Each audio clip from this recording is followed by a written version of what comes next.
It's official. The best decks in Yu-Gi-Oh! Are now solidified, class. And it just so happens to be not Yugioh and not Malice. It's time to reveal what I think is going to dominate YCS Vancouver and be the top 5 meta decks this format. As you guys already know, you guys have your homework as students. Go ahead and let me know down below in the comment section what are some other powerful Yu-Gi-Oh! Decks you think will compete in this meta. And remember, you gotta be registered to the class to participate. You do that by subscribing. Let's go ahead and jump on in.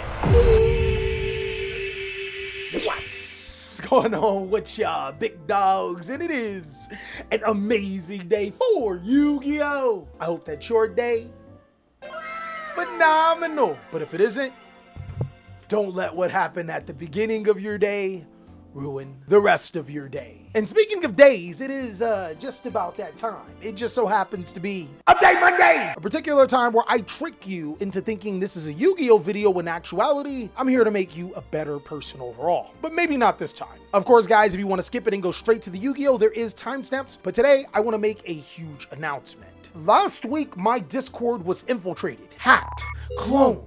I have been scammed.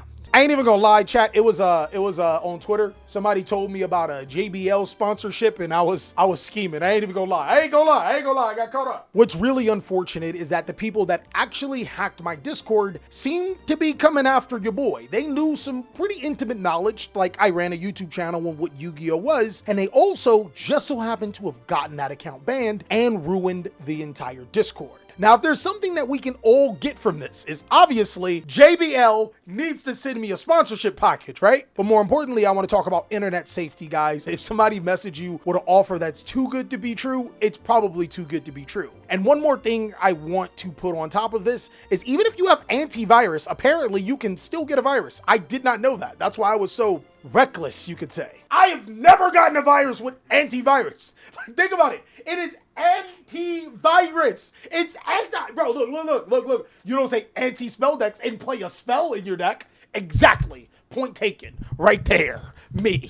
Top of the mountain. That's the rest of my team judging me right now. Hey, ain't this your third time like clicking on a random link and getting hacked? Stop clicking links! Another thing that I want to talk about this is always being prepared and coming back stronger than ever. I'm actually planning a Discord that is even better than ever before. Discord put me in a really bad situation by not only permanently banning that account, but also permanently banning every account that I make afterward, but it ain't gonna stop me from cooking. One thing that I want to get to you guys is that life will put you in really tough situations. But the best thing about growing and understanding and becoming a better person is what you do with those situations. We may have lost our old Discord. By the way, you should leave that Discord. But we have made a new Discord. The Yu-Gi-Oh! Duel Academy, which has more things that the other Discord ever had. I just need to get the finishing touches, and I promise you guys, I'll send you the link.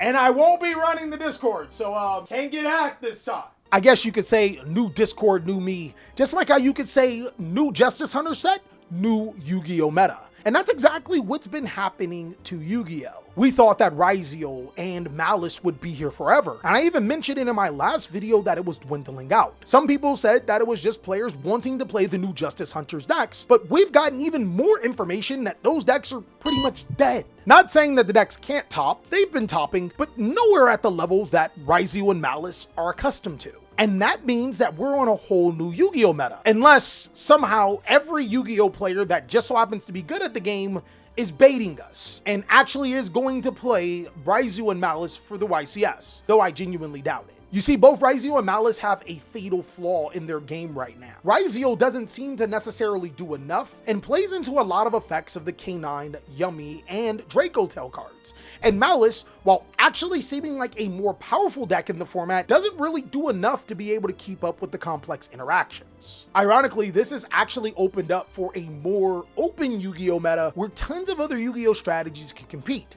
But there's only one rule to it. It seems like you have to be using some form of Justice Hunters or some really crazy strategy that is up to date with the new way of how Yu-Gi-Oh! Plays. So when I say that K9 is the best deck in Yu-Gi-Oh!, it's almost a lie. K9 is the most represented deck in Yu-Gi-Oh! And it does have more tops than any other Yu-Gi-Oh! Deck this format as of the last 2 weeks. But the crazy thing about K9 is that it's not just K9 Vanquishal. In fact, I'll even make a couple of bold takes throughout this video, and one of them is that Vanquish Soul K9 is buns compared to some of the other versions of K9. Brother man, you gotta listen to me, and I promise you, it's not the ban list take. I have genuine inside information. Hear me out.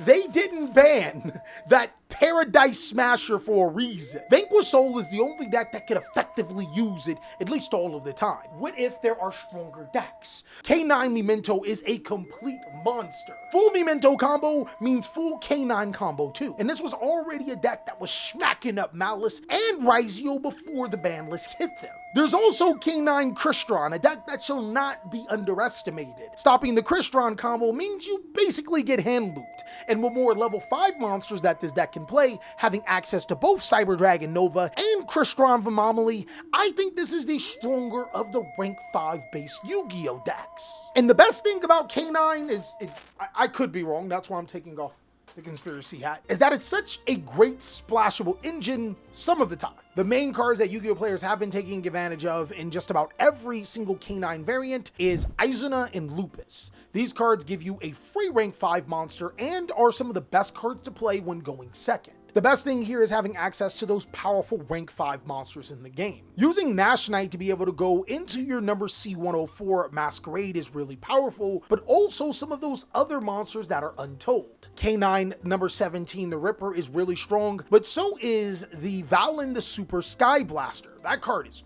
crazy strong. K9 has been seen splashed in just about everything. To be honest, it allows you to make old Yu-Gi-Oh decks a little bit more modern. It's what players are using for their older strategies to be able to compete, and also what players are using to prove me wrong. You see, I actually said that Draco Tail was not a top meta Yu-Gi-Oh deck, and boy, was I wrong. While I still hold the same sentiment about Draco Tail Pure not being as strong as some of the other variants, Draco Tail K9 is a very plausible Yu-Gi-Oh deck. There's also Draco Tail Shaddoll, which is really good at summoning El Shaddoll Winda, locking your opponent out of special summon, which is key in this Yu-Gi-Oh meta. I even made a genuine Draco Tail Shaddoll Yu-Gi-Oh deck that you guys can go ahead and check out. Regardless, if you guys decide to play a more full-on Shaddoll variant like I did, or if you wanted to play a smaller Shaddoll build, being able to fusion summon into some of those wacky monsters is incredibly important. It allows you to be able to dodge Secretary and Dragon while giving you options to be able to summon other powerful monsters. But if I had to pick an example of a Draco Tail Yu-Gi-Oh deck that's revitalizing an old school deck, it had to be Draco Tail Branded. You see, I've actually seen Yu-Gi-Oh players take Branded and splash Draco cards in it. Like, it's legitimately a branded deck. Brother, man, they're normal in Aluber. That's Alistair for the Zoomers. You thought your Ash Branded Fusion? Oh. They got more stuff for it. You guys don't even know the song I'm referencing, do you? I'm so disappointed in you. I actually slid on that song. In my opinion, Draco Tail has actually evolved into one of those incredibly splashable fusion Yu-Gi-Oh decks that has taken up more steam faster than I ever expected. It's actually the third most represented deck in the entirety of Yu-Gi-Oh, while still being a pretty decently cheap option for Yu-Gi-Oh players. And it does have a little bit of a problem activating monster effects from your hand and graveyard, but one of the best things about Draco Tail is that it has a solid Yummy matchup. And Yummy is the genuine most represented deck in the entire format. Now, meta decks are pretty important, but what exactly would you play your meta deck on? Don't worry, big dog. You gotta play it on a mat for the meta. I got it upside down, don't I? Now, this right here is the Yu-Gi-Oh! Millennium mat that I have on TheCaliEffect.com. It has Preem Rubber in the graphic anime. Wow! Big dogs, go ahead and go to TheCaliEffect.com and pick up your mats today. Not only do you help support the channel, you get something in return. But if you also want to help the channel another way, anytime you go on TCG Player, use my link down below in the comment section. And also, consider joining the Patreon, as I'll be putting some personal deck list on there. Yummy has actually completely changed the Yu-Gi-Oh game. This deck can feel incredibly bad to throw hand traps at. Cards like Droll, Ash Blossom, Infinite Impermanence can feel like total bus. Hell, even Nibiru gives you a token to your side of the field that they make with Link Spider to be able to synchro summon with. I'm telling you class right now, Link 1 monsters were an absolute mistake, and that probably should be a video. But the ability to be able to synchro summon with your Link 1 monsters is some next level F your game over and completely change the entire complexity. And another thing that puts Yummy over the top is that it's just so malleable. With the Yummy monsters being able to trigger their effects anytime your opponent blinks, the deck develops so many resources and dodges the old way of playing Yu-Gi-Oh so well, it is the catalyst on why the Yu-Gi-Oh meta has changed. It's opened up a lot of debates. Hand traps are still really good, but board breakers actually have a place in the game. And if you start to look at it, we gotta give them their props, because it's one of the better ways that Konami has actually balanced out cards like the Molcharmies. The new Yu-Gi-Oh strategies can either punish you activating hand effects or not have to play into those cards at all. All three of the strategies are pretty adept at giving your opponent minimal resources and also be grindy type Yu-Gi-Oh decks. I think that Yu-Gi-Oh can actually be in a really healthy spot so long as Konami starts producing support for some of the other Yu-Gi-Oh strategies to keep it up with the level of the current decks that we're playing. Because if I'm being honest, Yu-Gi-Oh is pretty fun. There are still some really unfair cards, but right now Yu-Gi-Oh is in a great spot, at least until somebody finds out some BS Yu-Gi-Oh card to make things unfun again. And if I'm being honest, that's the top 5 Yu-Gi-Oh decks. There's K9 Vanquish Soul, K9 Crystronomy Minto, there's Draco Tell K9, Draco Tell Branded, Draco Tell Shadol, and there's Yummy.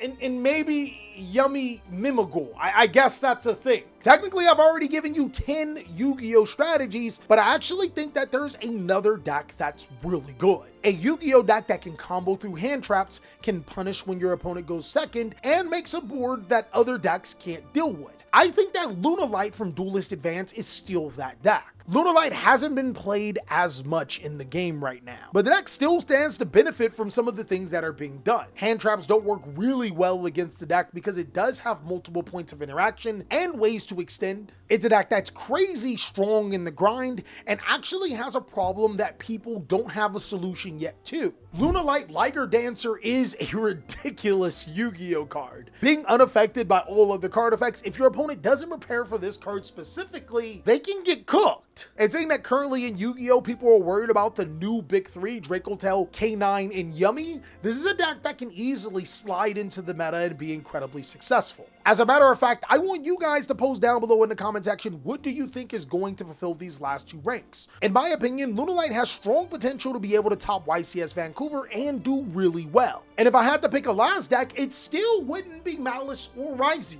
Now I want to say, granted, Malice has been churning out some success. It's actually the 5th most represented Yu-Gi-Oh deck. But I think Lunalight may take Yu-Gi-Oh players by storm, which brings me to my 5th choice, and I gotta give it to Mitsurugi. Mitsurugi is still ridiculous. I don't think that Yugioh is the wave though. If I had to say, it would be pure Mitsurugi because the deck is so malleable. Hell, you can splash in K9 cards with Mitsurugi since it doesn't need its extra deck, or you can run cards like Dominus Impulse. That card is completely insane. It's a game ender. And then if you wanted to run an engine that didn't get in the way of Dominus Impulse, I think that Lunalight Orcust actually has a strong chance at being a competitor. It did just recently receive support in Battles of Legends Monsters Mayhem, and also the Orcust cards are pretty crazy. With less cards like Bestials and DD Crow checking Orcust cards, it has a strong potential to be able to thrive in this format. Forcing players either to address the Mitsurugi line or address the Orcust line can actually lead to some results. And remember,